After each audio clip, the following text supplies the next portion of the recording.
আসসালামু আলাইকুম ওরহমতুল্লাহি ওয়াবারাকাতুহু। ভাই, বিশেষ কি বলবো, আমি মুসলমান ভাই দেখে বাংলাদেশ এবং রোহিঙ্গা জাতি থেকে আমাদের বাংলা ভাষায় যারা আছে পাশাপাশি কলিকাতা বাংলাদেশে যারা বাংলা ভাষায় কথা বলতেছে সারা পৃথিবীতে, এখন আফ্রিকাতে আমার একটা দেশ আছে বাংলা ভাষায় কথা বলতেছে, সবাইকে জানা দিচ্ছি। আমি ভাই একটি কথা বলতে চাইছি, আমি মাননীয় বাংলাদেশের যারা প্রধান উপদেষ্টা আছেন মাননীয় ডক্টর ইউনূস স্যার এবং প্রধান যারা যারা আছেন সবাইকে জানাই দিচ্ছি, সবাই একটু মানে খালি আল্লাহর ওয়াস্তে ভালো করে একটু শুনিয়ে, যেটা আমার ক্যামেরাটা খারাপ হয়ে গেছে, মোবাইলটা খারাপ হয়ে গেছে। গরিব মানুষ মোবাইল কিনতে পারি না, কিন্তু গরিব মানুষের দোয়াটা আল্লাহর কাছে কবুল হয়। আমি 100 আমরা কিন্তু দোয়া করি। যেমন আমি সংক্ষেপে দুইটা কথা বলি। একটা হলো আফগানিস্তানের যেটা প্রেসিডেন্ট আছে, বর্তমান প্রেসিডেন্ট, সারা বিশ্বের ভিতরে ইসলামের নাম্বার 1 নাম করে দিছে। উনি একসময় কিন্তু লাঠি বিচাইছে পাকিস্তানের যারও সন্তান ওদেরকেও, ওরা ধরে অনেক অত্যাচার করছিল আফগানিস্তান তালেবান খোয়া, জিয়ালখানা দিয়া ওকে আবার রাজা হয়ে গেছে আলহামদুলিল্লাহ, মুসলমানের শ্রেষ্ঠ বীর পুরুষ হয়েছে। এই ধরনের আবার আরেকটা আছে ইয়াসির আরফা, আরেকটা আছে গদ্দাফি, আর এই ধরনের বিভিন্ন ধরনের আছে। আপনারা ভাই ভুলে যাইন না, ডক্টর নিসার আপনি কি কত অত্যাচার করছে, কত লাঞ্ছিত করছে, কত গালাগালি করছে।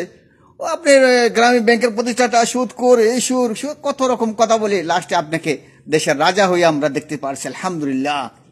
এটার জন্য আলহামদুলিল্লাহ, যাকে নিন্দা করে, যাদেরকে শাস্তি দিই, যাদেরকে লাথি মারে তাকে আবার রাজা বানায়, তাকে বাপ ডাকায়, মাকে দিই, তাই না?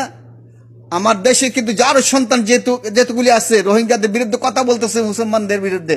আরে মগ জাতি যারা মগ সুদাদের বিরুদ্ধে পক্ষে আছে রোহিঙ্গা, এই যে যাদেরকে জায়গা দিচ্ছেন ক্যাম্পে, যাদেরকে জায়গা দিচ্ছেন, কুত্তার বাচ্চা রোহিঙ্গা কতগুলি আছে, কুত্তার বাচ্চা নালায়ক কতগুলি আছে। আবু আম্মার জুননি একদম বাপের বেটা, ইসলামের দ্বন্দ্ব হাতে নিয়েছে, হযরত খালিদ বিন ওয়ালিদের মতন গেছে, আজকে বাংলাদেশে চিকিৎসার জন্য গেছে মুসলমান হয়ে। আপনারা নালায়ক মুসলমান, আপনারা কেমন মুসলমান হয়ে আরেক মুসলমানের সাহায্য করতে পারেন না বাংলাদেশে?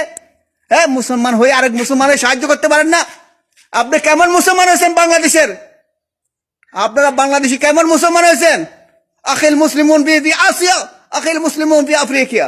আমি 1990 সালে একটা সঙ্গীত করেছিলাম আরবিতে, বিসাউতি বালবি ইমানি ওয়ানাদি কুল্লা ইখওয়ানি। মুসলমান সারা পৃথিবীর সবাইকে নিয়ে আমি এখনো তাহাজ্জুদ করে আল্লাহর কাছে কান্না করি সারা মুসলমানের জন্য। আপনারা মুসলমান হয়ে আরেক মুসলমানের সাহায্য করতে পারেন নাই? মরবেন না, মরবেন।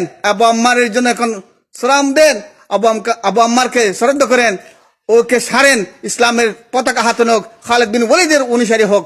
জয় হোক ইসলাম, আল্লাহু আকবার।